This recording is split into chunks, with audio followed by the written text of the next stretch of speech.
and welcome to another edition of VAR and Espresso. Joining me today, as ever, is the indomitable 𝐊𝐢𝐤. 𝐊𝐢𝐤, how are you today?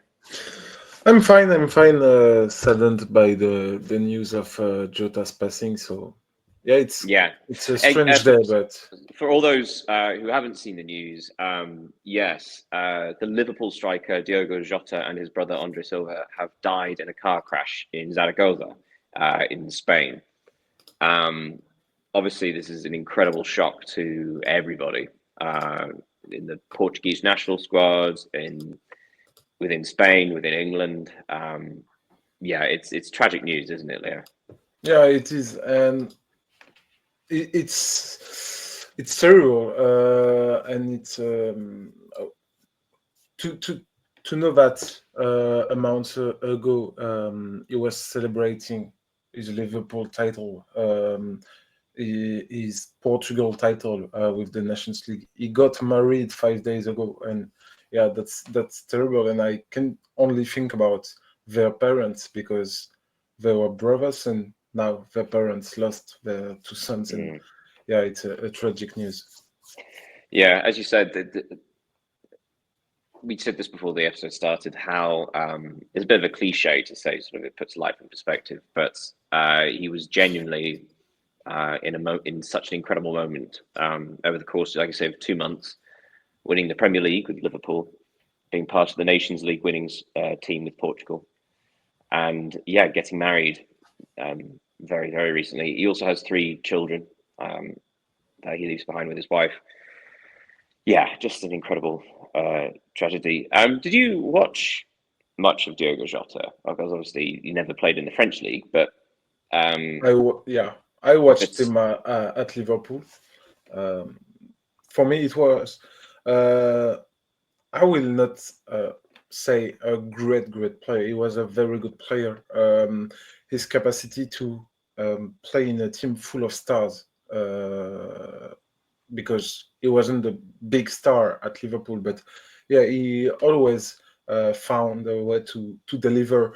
He was a great goal scorer in the box. He was really precious. Really, he's very clinical. Yeah, he's clinical. He had a very good football IQ when he was moving on the field. That's quite sad to be honest. It was. I think it was at Wolverhampton Wanderers when people saw just how good he could be, and I think Liverpool paid £45 million for him, and I think it's one of those players where potentially he could have been regarded among the world's most coveted players, but he also had a series of persistent injuries, which meant that he never played more than 25 games a season. But when he did play, he was electric, and he scored, and he could score from anywhere, and he could play across the entire front three. And an incredibly talented footballer, and by all accounts, an incredibly good man. Very sad news. We shall go on to other subjects. First of all, actual football that happened yesterday, because of course the Club World Cup has taken a couple of days pause as we reach the quarterfinals. We'll do a big preview of that tomorrow. But the Women's European Championship started yesterday, and we had a couple of very good matches. 𝐊𝐢𝐤, did you watch them at all? I watched the first half between Switzerland and Norway. So I missed the big part in the second. But have you watched the 2 games of the day? Yes, in titles. So for those who don't know, I have just we recently published my preview for the Women's European Championship, which is up on SportsTalkUnited. And yes, I'm going to be doing match reports every single day, and obviously I've got the ones for this coming up. Bit delayed because my wife got back from Valencia yesterday, and I had to go pick her up from the airport. So I'm a few hours behind in regards to work. But yes. So throughout the tournament, I'll be publishing match reports. I'll start with the second game. Mentioned yesterday that the first game was not the hosts, but it's becoming more of a thing where they get the evening slot to sort of like maximize attendance. It was a near sellout crowd, actually, 34,000 between Switzerland and Norway. Now, in my preview, I did mention that Group A is the one where anybody can win, essentially. So you've got Finland, Iceland, Norway, and Switzerland, and they are 26th, 14th, 16th, and 23rd in the world. So a very even spread. Although I did say in the preview, Norway have on paper, they've got some of the best attackers and creative players around. You've got Graham Hansen, a winger for Barcelona. You've got 𝐊𝐤𝐤, former winner of the Ballon d'Or Féminin at Lyon. You've got was it Royston at Chelsea? You've got Marnham at Arsenal. So they're like littered with incredible talent. But they struggle with a tactical sort of identity. So I was quite surprised that actually throughout this game, Switzerland were the dominant team, despite being lower in the world rankings, despite not really having any of these big names. But it was actually Switzerland who took the lead. Which is quite nice, getting them to score in their first match in their home tournaments, because of course the tournament is in Switzerland. But Riesen scoring very nicely from the left after Norway failed to clear a corner.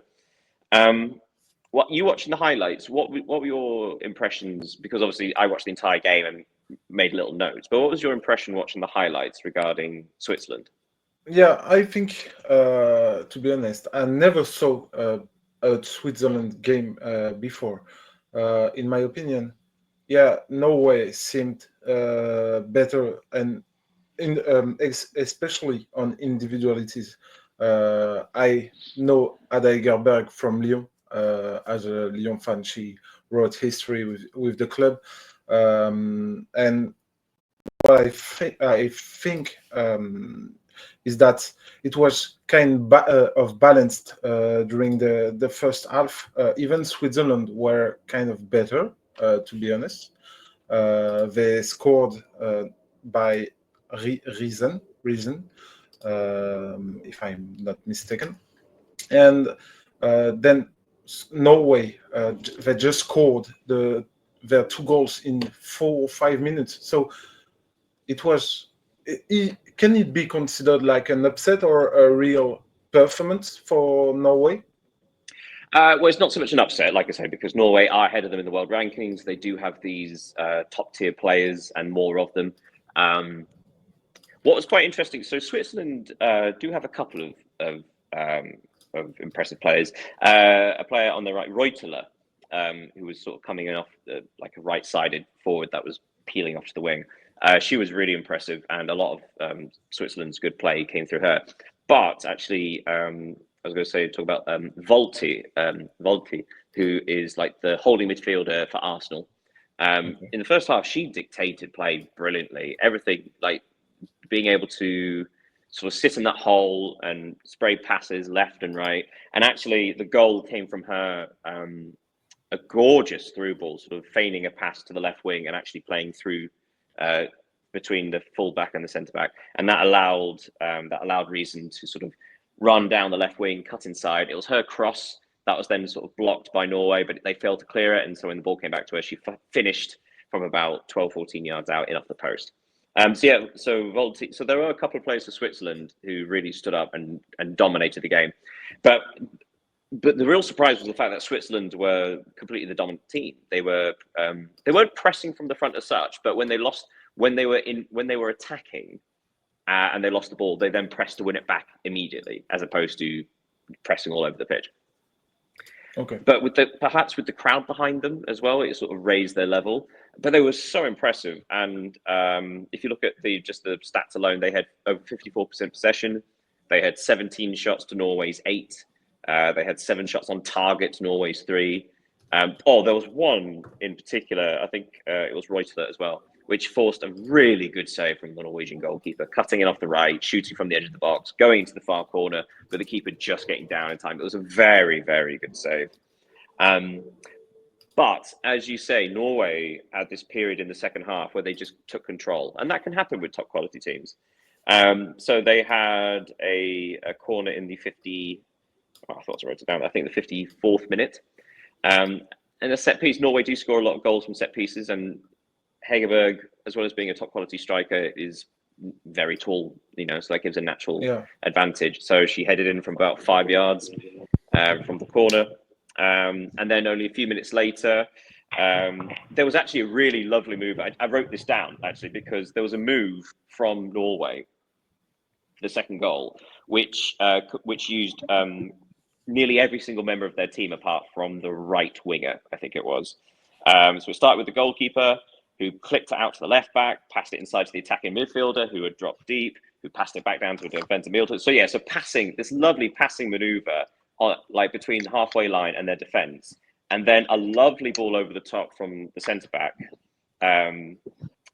allowed. It wasn't Hansen. I think Hansen was right, but yeah, it allowed the left winger to charge forwards.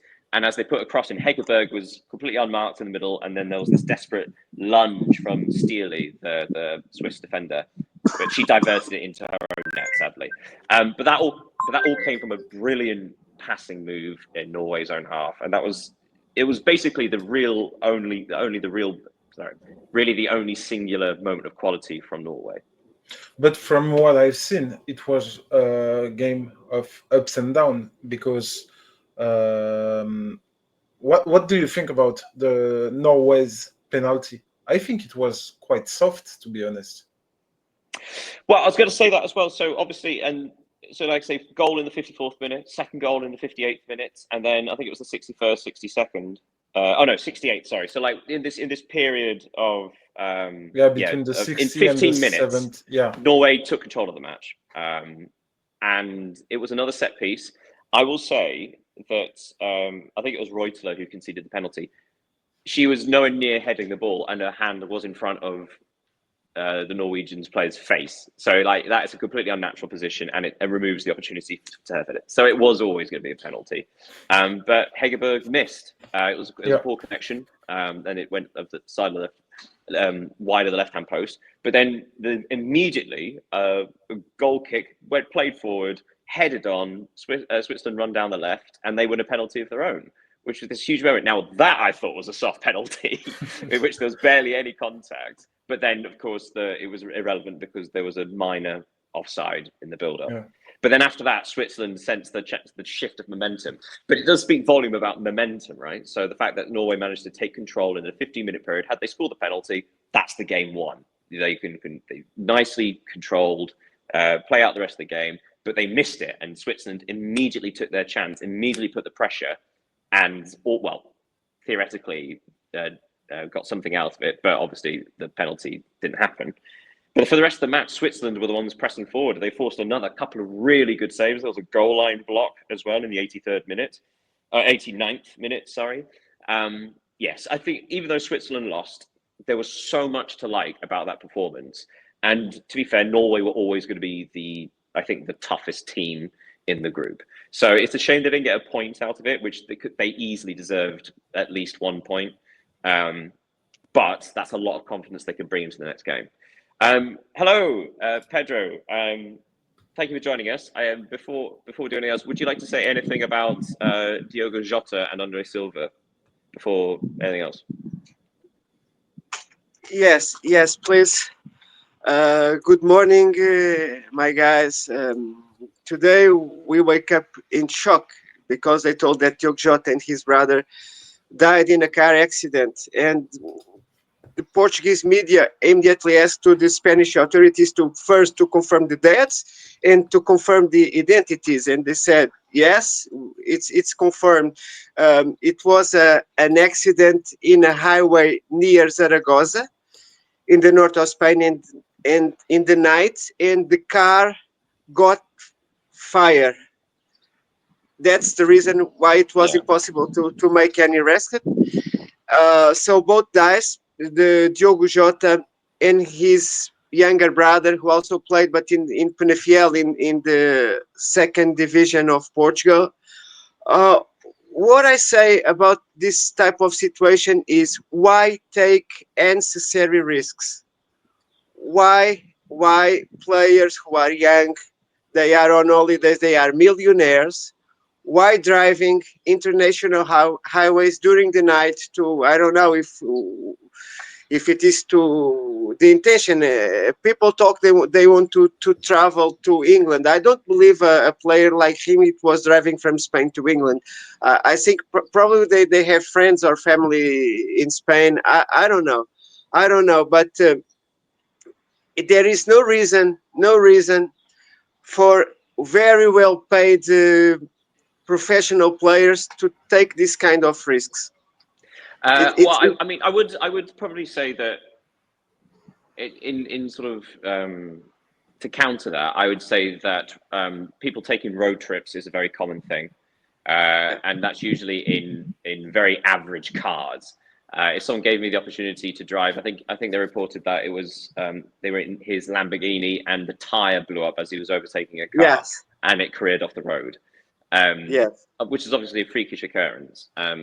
But again, like the act of actually doing these long distance drives in nice cars is a fairly common thing, and it's quite an enjoyable thing. Especially, I mean, you know, you can imagine it with, you know, he was with his brother, and yeah, it may have just been something that they wanted to do together. I don't think that I mean, you can't really compare it to say like when Manuel Neuer broke his leg skiing. Like skiing is actively a dangerous sport. You know, people get injured doing that all the time, and that seems foolish. Like he missed a year of his entire career because he broke his leg skiing. Whereas driving is a very common thing. I see what you mean about the long distance, but I mean, essentially, it's as safe as we make it and it's as dangerous as we make it. So assuming there's no reason to believe nothing to suggest he was under the influence, nothing to suggest he was speeding, nothing of the kind, just that the tire blew out in his car is all we know. It's just an accident. Yeah, It's an accident, but it's not the first time. I don't know if you remember a player who played in Benfica and also in Seville, make a long career in Swiss, 𝐊𝐢𝐜𝐤. Yeah, right. Yeah. Right. From Sevilla, yeah. From It was Seville. interesting, What happens? In the end of his career, he couldn't play in La Liga, so he accepted to play in Extremadura, who is a second league club near Badajoz. Badajoz is a city close to the Portuguese border, and he plays in the weekend, and then he comes to drive fast from Badajoz to the south of Spain when he has family, and also was the same thing. A tire blow, car got fire, and everybody in the car died. It's like you said. It's dangerous. It's dangerous to make long trips in the cars. Accidents can happen.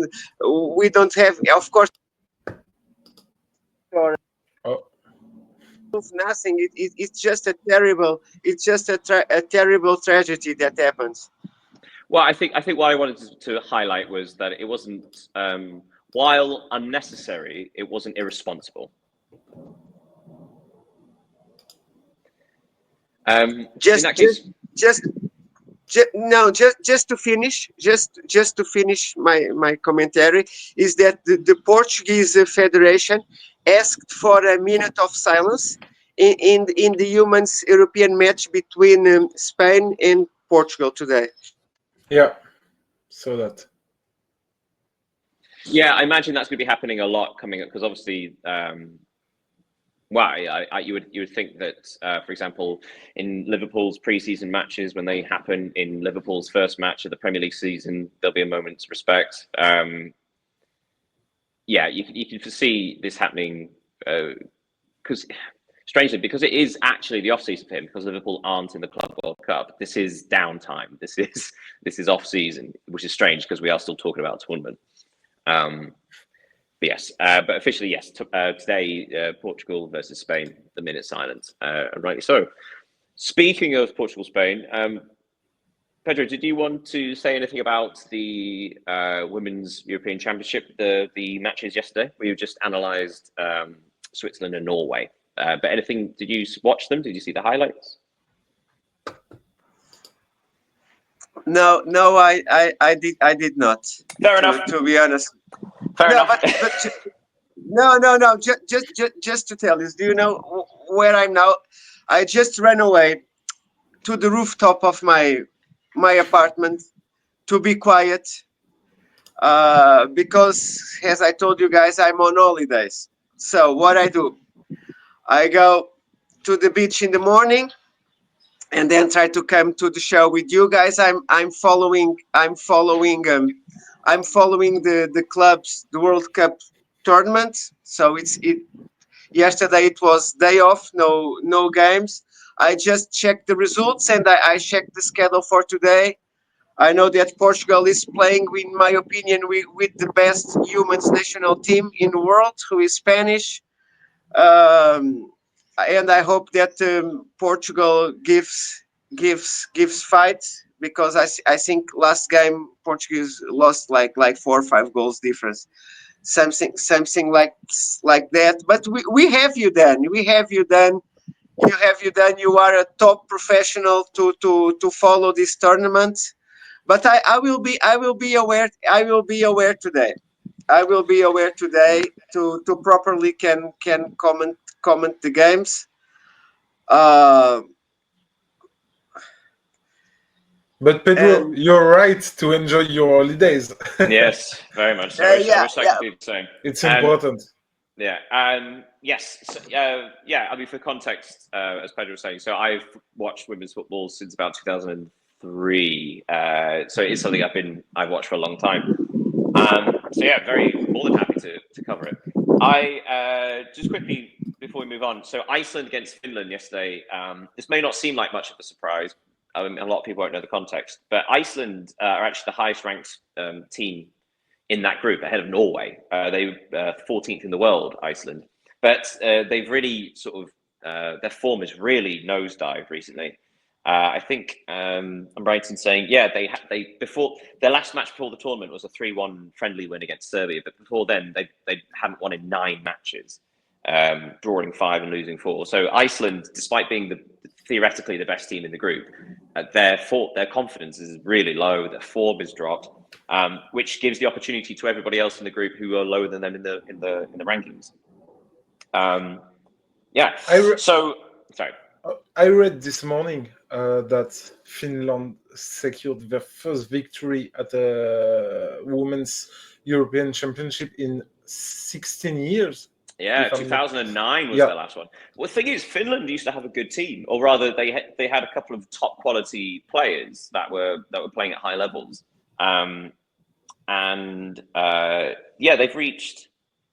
they've reached the semi-final before in the European Championship back in 2005. So yeah, they have been contenders in the past, but they've not left the group stage since 2009. So 2009, when they had that last win, they've always exited at the group stage whenever they've reached the championship. So it has been a long time coming. But what an opportunity now! If they get another victory in the last 2 games, they're almost guaranteed a place in the next round.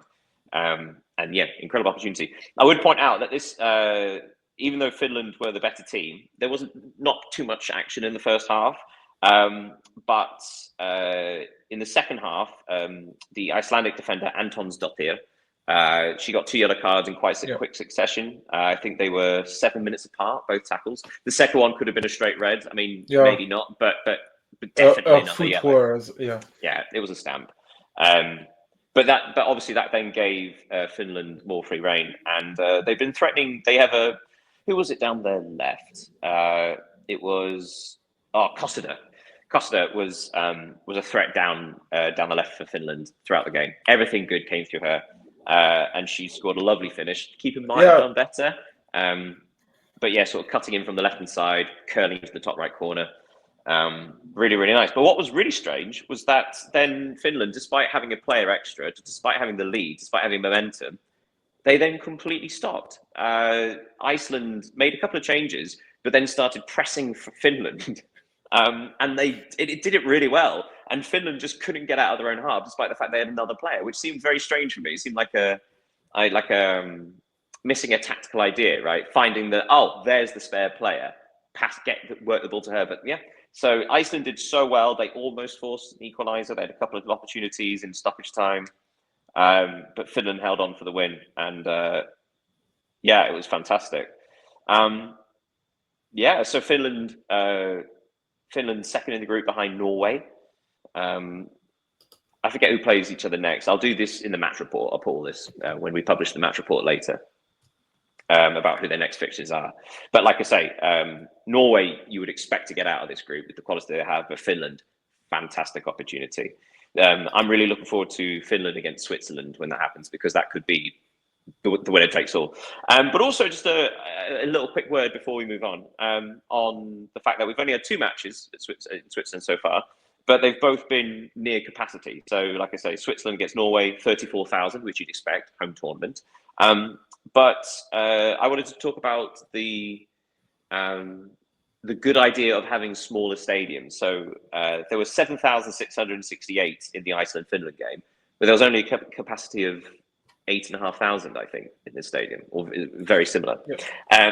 And I wanted to compare that to, say, the FIFA Club World Cup, because before the tournament, Infantino was heavily advised, I think that the terminology was, to go for smaller, specific football stadiums that hold between 20 and 30,000, rather than go for the big stadiums. And he insisted on the big stadiums for the vast majority of them. I was going to say, in your two's opinion, this is a big way of getting around this, but in your 2 opinions, Leo, we'll start with you. Do you think that was a mistake going into the big stadiums, considering even though you could sell 40-odd thousand, it was half empty, as opposed to selling out a 25, 30,000 seater? I think they expected a lot more spectators, of course. I don't know if you have seen the news that during PSG versus Inter Miami, so who was played at Mercedes-Benz Stadium in Atlanta. I think it's 74,000 seats. FIFA gave a ticket for free to just make the stade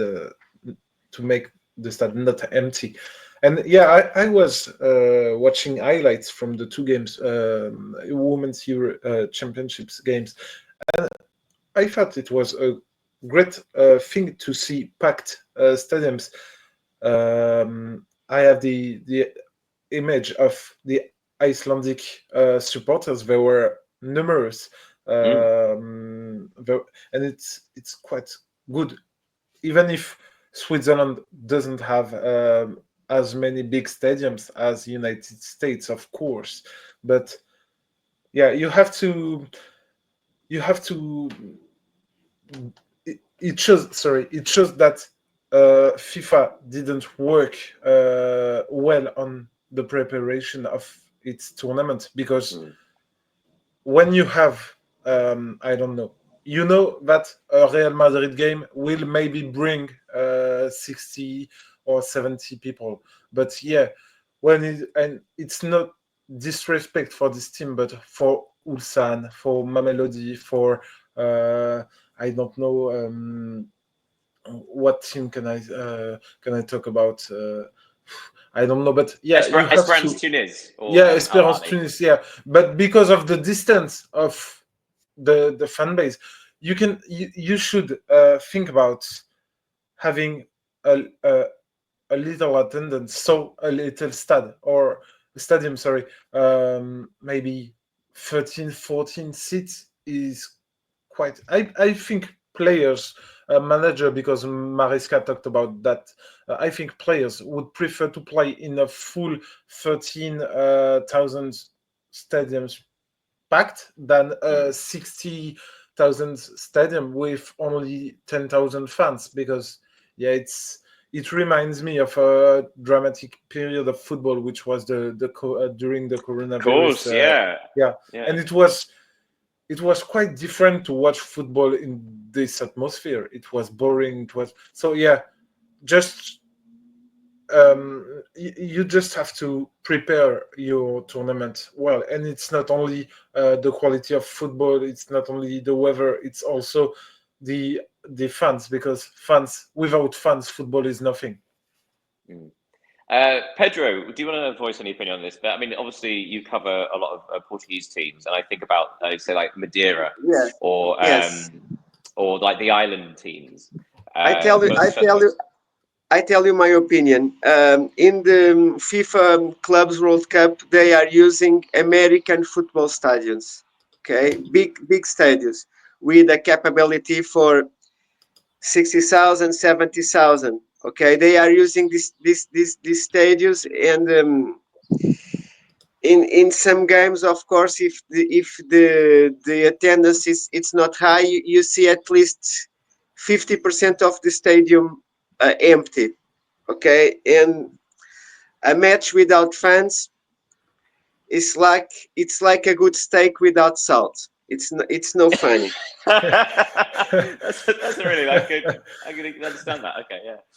Now the European Humans Championship in Switzerland. There are stadiums with very different capabilities. For example, Portugal plays today in Spain in Bern. The capability is 32,000. Okay, it's very different. In the game yesterday between Finland and Iceland, it was a small stadium. Uh, about 10,000 persons. So it's good. It's good when it's 7 or 8,000 assisting the match, but the stadium looks full, and it's good for the show. But it's different situation because in Switzerland they could choose different stadiums with different capabilities to fulfill the tournament. In the World Cup, they pick what they had. It was the American football stadiums. Uh, they changed the grass. They changed the grass from artificial turf to natural turf. Okay, to make the pitch with natural grass. But they couldn't handle with the capability of the stadiums. They used what they have. It's a total different situations. When I go to assist Benfica games in the Humans Champion League in Benfica, the average attendance is 40,000, as I told you yesterday. And they play in the same pitch of the men's in Stadio de Luz. So But there's public for the humans soccer or football. There's public. They just need to advertise the tournaments, to give opportunities to the humans to show up their potential, that people will show up to enjoy the matches. yeah, the only thing we can say, and it's not because of FIFA's fault or not fully its fault, is that during the Club World Cup, so first they want to see to prepare the 2026 World Cup. So they have to see how the infrastructures and everything work with people. Then there is also the Gold Cup, which is played in the US, and the MLS. So they have to find issues, because for clubs playing MLS, they can't be playing outside from their home. I think I can think about FC Dallas, Cincinnati, who got little stadium compared to Mercedes-Benz Arena and MetLife stadiums. So yeah, they had to deal with everything. But yeah, it's kind of the fault. But we can explain why it's like that also. Well, before we go on to the Gold Cup, which we are about to talk about, let's a quick word for today's fixtures in the Women's European Championship. So Belgium will face Italy, which I think is quite an interesting one. Italy, if you're not aware, so unsurprisingly, most of Italy's squad play in the Serie A Feminine. But the player I highlighted was Ariana Caruso, who was on loan from Juventus to Bayern last season. The signing's just been completed. She's more of a kind of creative, advanced midfielder. But there's something about her. She's 2-footed. She's got incredible passing range. She can drive forwards. Yes, if you're watching that match, one to keep an eye on. Belgium are 20th in the world. Italy, obviously Spain are the favourites to go through this group. Italy are the strong favourites for second. But I would say Belgium have had a couple of surprising results recently. They actually beat England a couple of months ago, 3-2 in the Nations League. So they do have the possibility. They have the ability to play bigger than themselves. They seem to be quite a good unit. Again, no sort of big names, no sort of world-class players, but actually there's a real cohesion about them. But undeniably, the game to watch out for is Spain and Portugal. Spain, in my preview, when I list key players, I think I've just put everybody. So like just, just all of them. They are filled with talent in every position. Portugal are a fun one, though. Portugal, again, they've had some surprising results recently. They've managed to draw against England, draw against Belgium. They've managed to, they beat Belgium rather, and draw against England. And they actually do have a couple of really exciting players. They've got Tatiana Pinto, who plays for Atletico Madrid. But the one I would, if you're watching it, to watch out for, Jessica Silva. She's this sort of silky, nippy striker at forward, and she's very clinical. So she plays for Gotham, I think, in the US. And the other one, assuming she plays, is Francisca Nazareth. I was going to ask Pedro, do you know anything about her? Because she plays for Barcelona. She's one of the hot prospects in Barcelona's youth team. Do you know anything about her, Pedro? The Portuguese national team is improving a lot. In the last World Cup, we draw against the United States in the stage group. Huge, yeah. We made a huge game.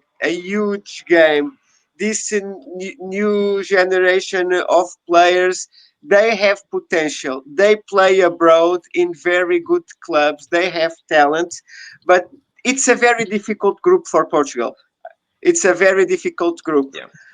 I don't expect Portugal to even draw. Because, as you say, Spanish is good in all the sectors. They are they can move the ball very fast. They can play from both wings, make movements to put the ball in the box and shoot on target. But Portugal is improving. I promise one thing. Then I'm going to watch both matches today. So no beach in the afternoon to watch the matches. I will take a look from the. I will give more attention to the Portuguese match, to individual performance, and tomorrow I will tell you from the Portuguese side who, in my opinion, who were the players who show up more skills in the game. Yeah. Well, like I say, I mean, I see why you say that about Portugal. Portugal are the lowest ranked team in the group. You would think that Italy and Belgium would fight it out for the second place. I mean, we all assume Spain will easily win this group, and there's no reason to think otherwise. But one thing about Portugal, like I say, they do have the ability to score goals, which is essential in any game. The fact that Jessica Silva is sort of like this live wire. But yeah, about Nazareth, I think she's 18, and she has played quite a few games for Barcelona already. I'm not sure she'll play in this game because she's more of a number 10. So I'm not sure Portugal would dare have a number 10 against Spain. But against the other teams, what you might see is a sort of like two defensive blocks, but Nazareth and Silva working in tandem, trying to get their players up the pitch. But like I say, she just offers that little bit of quality in a creative way. Right, let's go on to, pardon me, sorry, I just kicked my own camera. The Gold Cup has reached the final.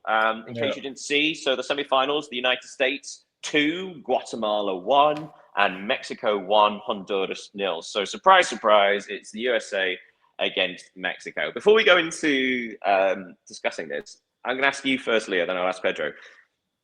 Considering the Nations League now exists in North America, so CONCACAF Nations League, does that make the Gold Cup irrelevant, or is the Gold Cup already an existing Nations League? It seems like it's just the same competition. Yeah, it's to me, it's kind of the same competition, but just the format of it is not the same, because one is a tournament and the other one is a 1 year or 2 year long competition. So it's the same thing, but I think for bigger team, Nations League is easier to win, and that the Gold Cup is the opportunity for smaller ones to maybe upset the biggest teams, as we saw with Guatemala beating Canada in the quarterfinal. Because on a single match, everything can happen.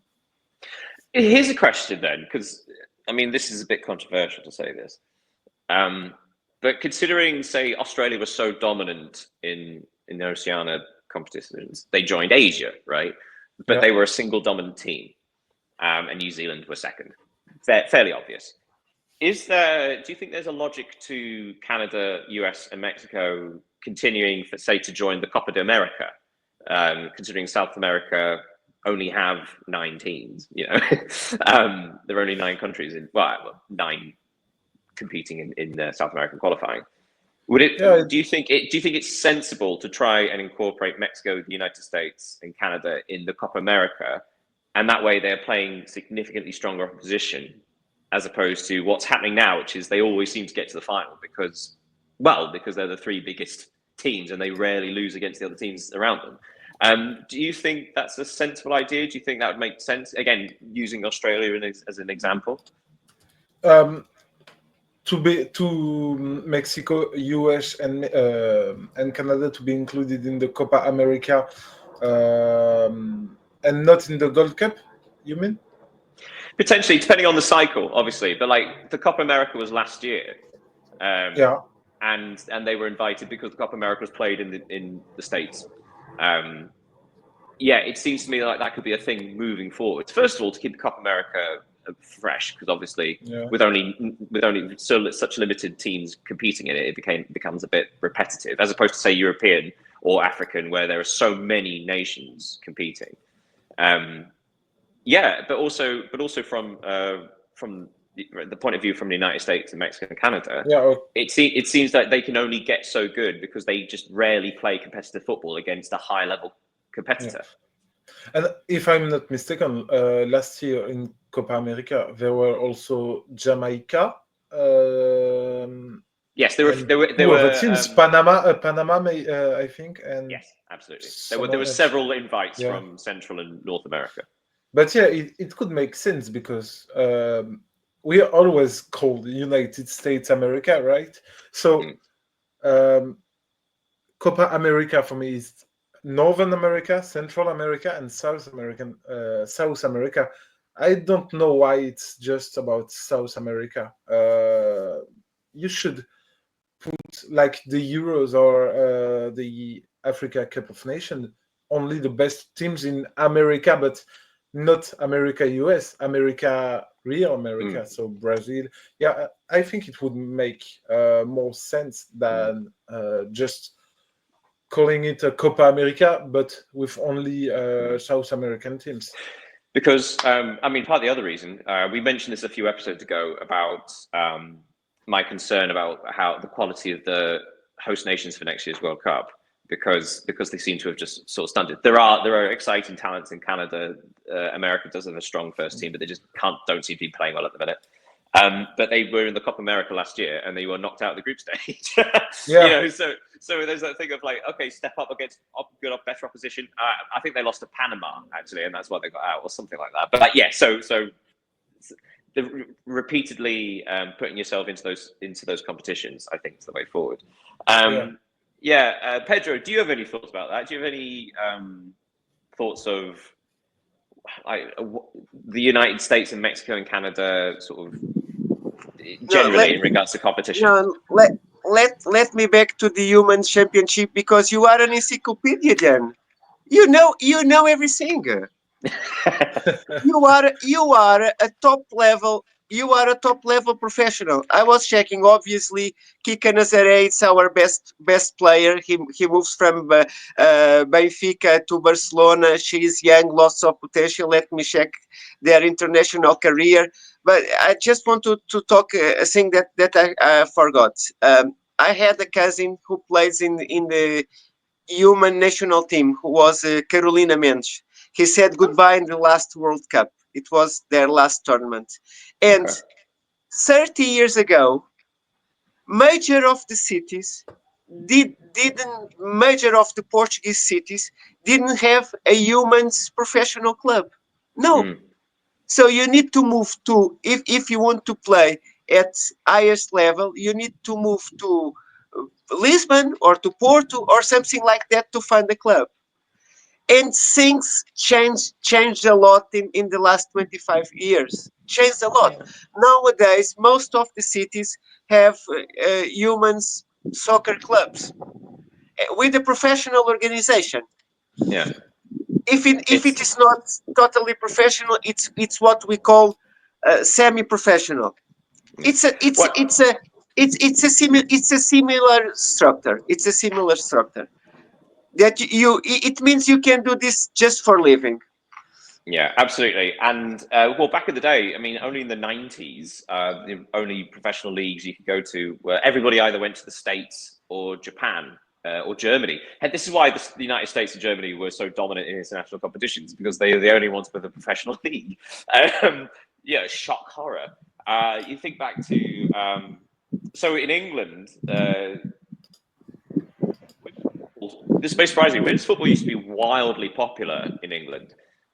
So back during the First World War, obviously so many people went to war, including a lot of footballers.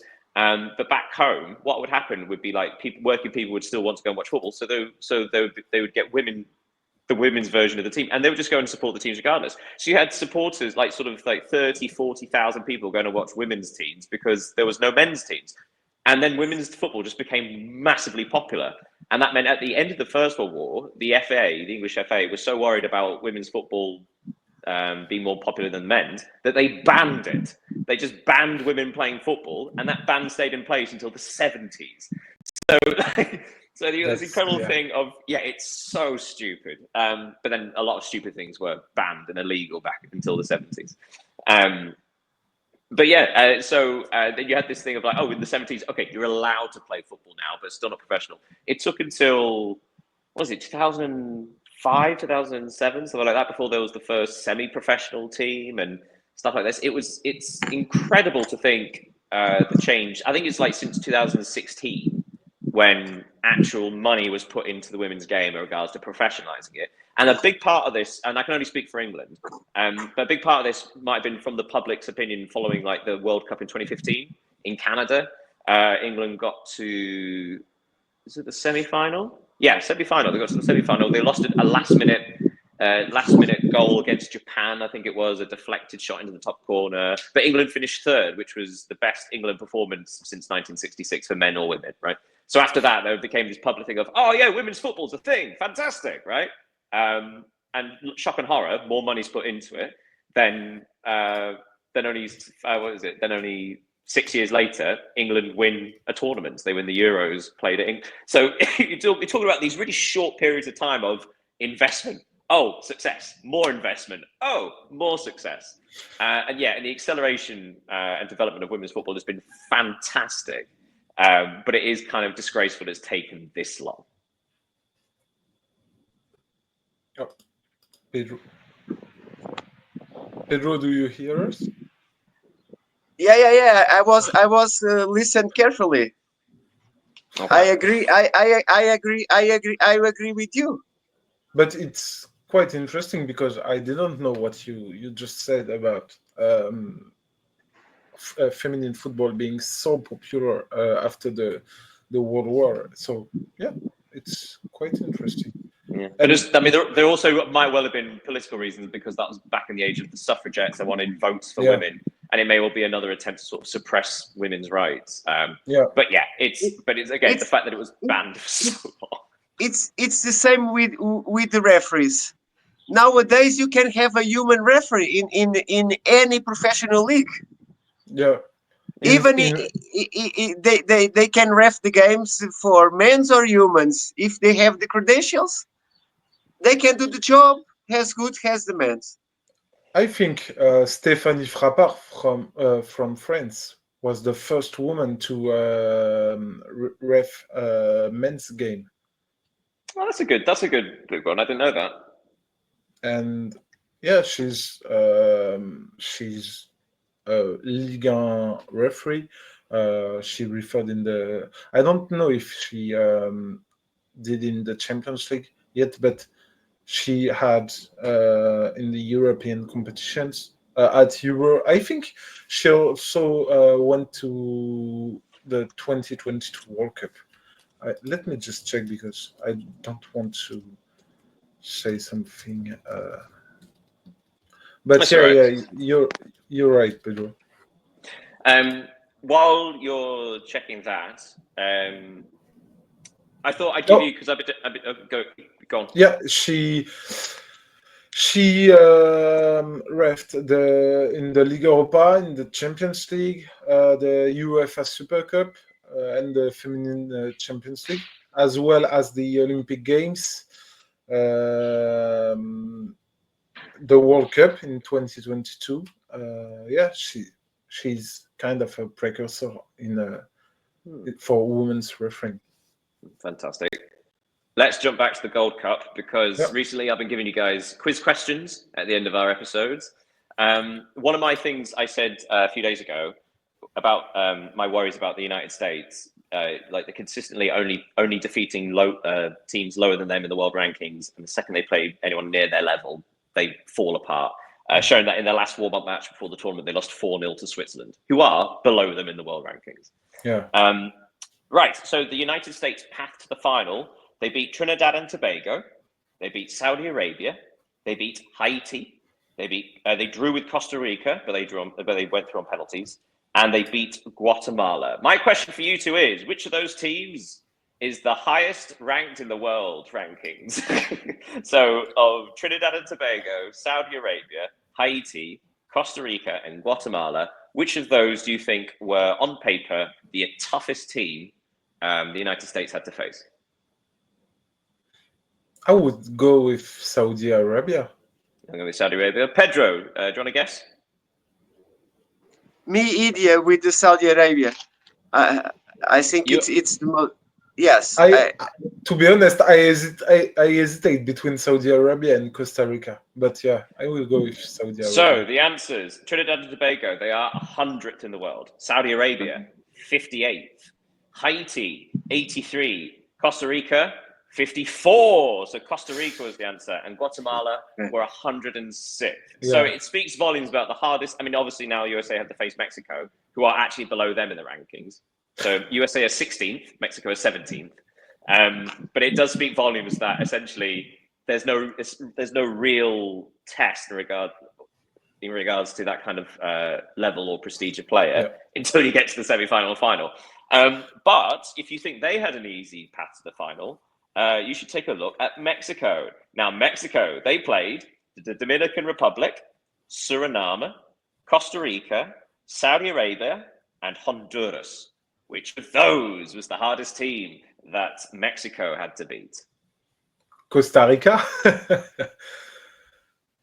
I think Costa Rica, the 54th placed in the FIFA ranking. Pedro, do you think anyone could have been higher than Costa Rica? I had no clue. Which I know is when Portugal played in World Cup, the men's played in World Cup against Morocco's. They said Portugal it was a huge favorite because he's ranked so much higher than Morocco's, and we know how that's happened. Yeah, that's fair. Although to be fair, Morocco do have world-class players. They have 3 or 4 really good players. You're absolutely right. It was still Costa Rica. Dominican Republic, 139th. Suriname, 137th. Costa Rica, 54th. Saudi Arabia, 58th. And Honduras, 75th. So again, like the path to the final has just been so easy. But in Mexico's defense, their last game for the tournament, they beat Turkey 1-0, and Turkey are 27th, who are still below them in the world rankings, but still. So that's what I thought I'd bring up. So yes, USA against Mexico, both of them have had incredibly easy paths to the final. Both of them have had to win No, it's just America have had to win a penalty shootout to get there. But hey ho, eh? And just to have a word on yesterday's USA versus Guatemala, you should keep, for European who are not used to watch MLS, you should keep an eye on Diego Luna, who scored twice yesterday. I would not be surprised to see him come to Europe quickly. He won the MLS Young Player of the Season last season in 2024, and I think he made about 20 goals and assists in the season. Yeah, he's quite interesting. Very, he's fast. Yeah, he's quite young and good player to watch. Pedro, anything you want to add before we close this one down today? No, just to be focused to watch the matches and come back tomorrow well prepared to join you guys in the show. Well, in that case, thank you so much for joining me, Pedro. Thank you so much for joining me, Leo. Thank see you tomorrow. for your expertise. Well, you're very welcome. Yes, join us tomorrow. We'll have a big preview of the quarterfinals for the Club World Cup, as well as having recaps for the Women's European Championship. And then we will, like I say, look forward to Palmeiras versus Palmeiras versus Chelsea and Fluminense versus 𝐊𝐤𝐤𝐿. Very, very exciting. Until then, thank you all so much for joining us. Make sure you go on our social medias, follow, subscribe, etc., etc. Goodbye, everybody. Have a great day. Goodbye, Pedro. Goodbye, Daniel.